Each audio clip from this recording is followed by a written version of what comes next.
story for 50 years and keep those people loyal. So it's a form of performance, a form of entertainment, and our people don't understand when you're talking about lectures, you shouldn't go to a lecture for entertainment.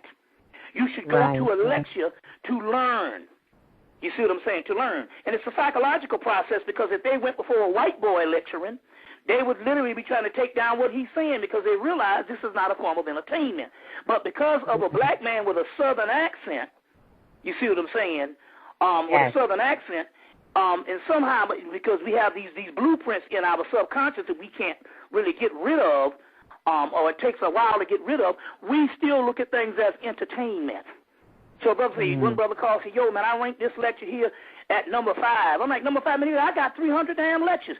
What is the information that you get? The rank, I see you rating something like entertainment, like this is the best album I did, or the best CD I did.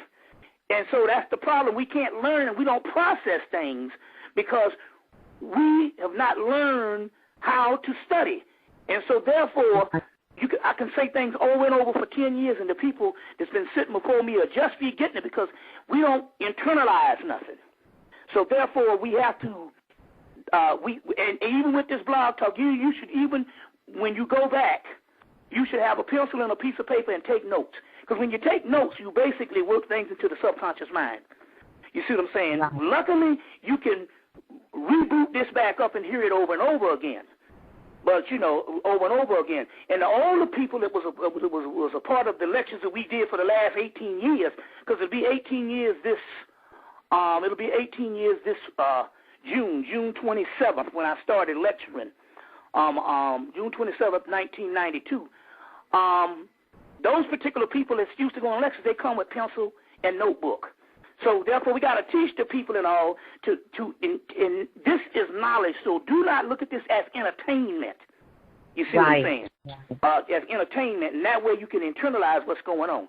Now, first of all, I want to say that a certain incident happened.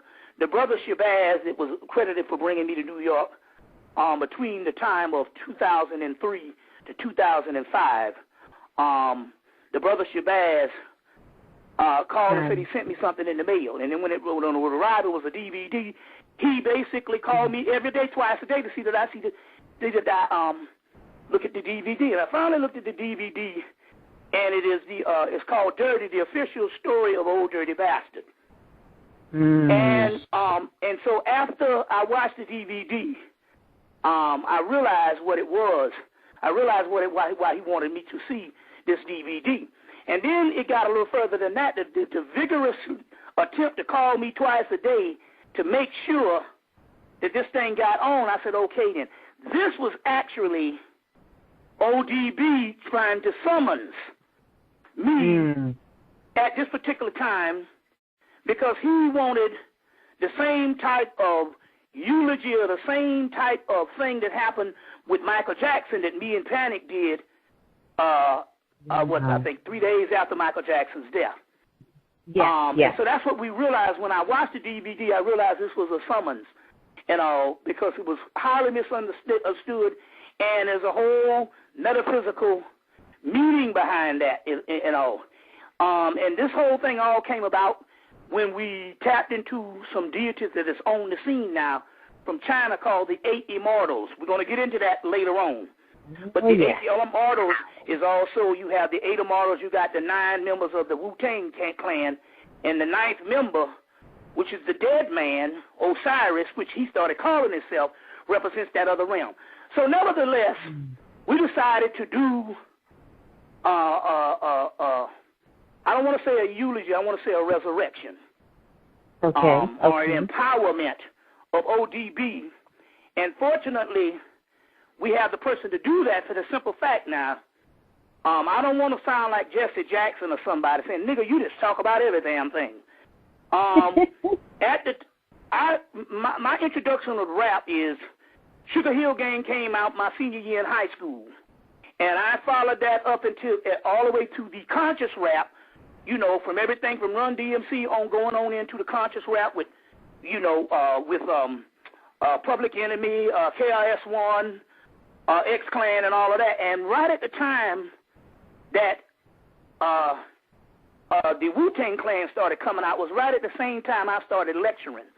So as a result, a lot of my attention fell into other areas and all. And although I heard it as a soundtrack and a backdrop, I wasn't privy to ODB in the aspect of this, on the particular aspect that I could do the proper send away. In this particular case, this would have to be left up to Panic for the simple fact that, number one, he's from Brooklyn and New York, and number one, he was a part of the industry. You see what I'm saying? And he was a part of the industry and stuff. So as a result, when is this, next Friday? Yes. Next Friday. Yeah. The next show? Mm-hmm. Yes. Yes. The next show, he's going to send the brother home. You see what I'm saying? The resurrection. So you all be sure to tune into that. Right. So and let me, if I can, Brother Bobby, I want to put that out, make sure everybody is clear, because a couple people are asking questions. Yes. Next Friday, Brother Panic is going to come on, so we're going to continue this sort of resurrection. Brother Bobby Hemmitt, you're going to do it, and Brother Panic is going to come on next Friday and continue the resurrection of ODB of the Wu-Tang. And so we'll get the information. Brother Bobby's going to drop that for us. That's what we're going through now. So, yes, powerful stuff, yes.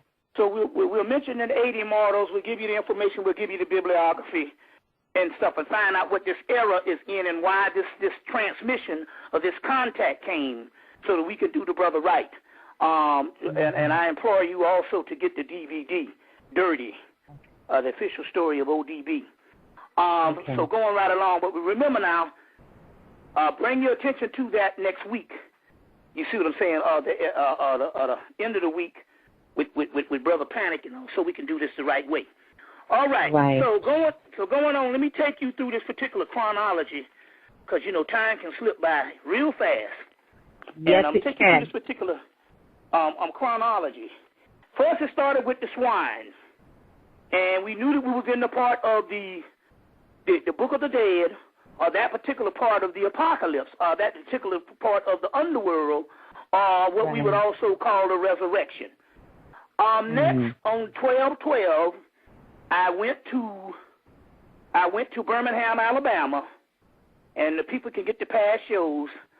I went to Birmingham, Alabama, and we resurrected the 4 girls that was in the church. They got blew up in 1964. We resurrected those particular sisters. And when I didn't know that this was what I was going to do, I thought I was going for a lecture. But it was reminded me with my queen that we had also had 4 goddesses that were found in King Tut's tomb.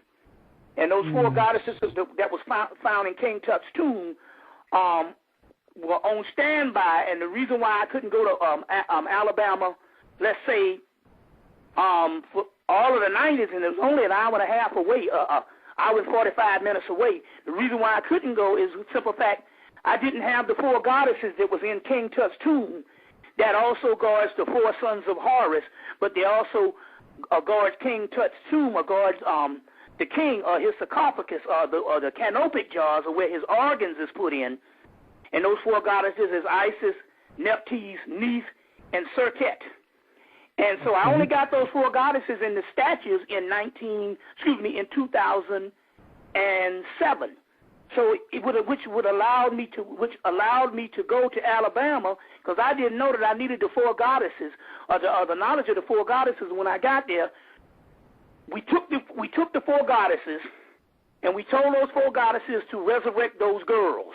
Now pay close attention, because this is one of the crux of what is going on at this particular time. It's very key that you understand this process. I said, so you resurrect these girls. In the process, these girls in turn resurrect you. Well, we'll go back into that later. But I didn't know that those girls were stuck in that church since 1964 for 46 years. I didn't know this until when I got down to Alabama, and the people said, well, it's common knowledge. Everybody ride by the church and see the girl standing up in the church. You know, and so as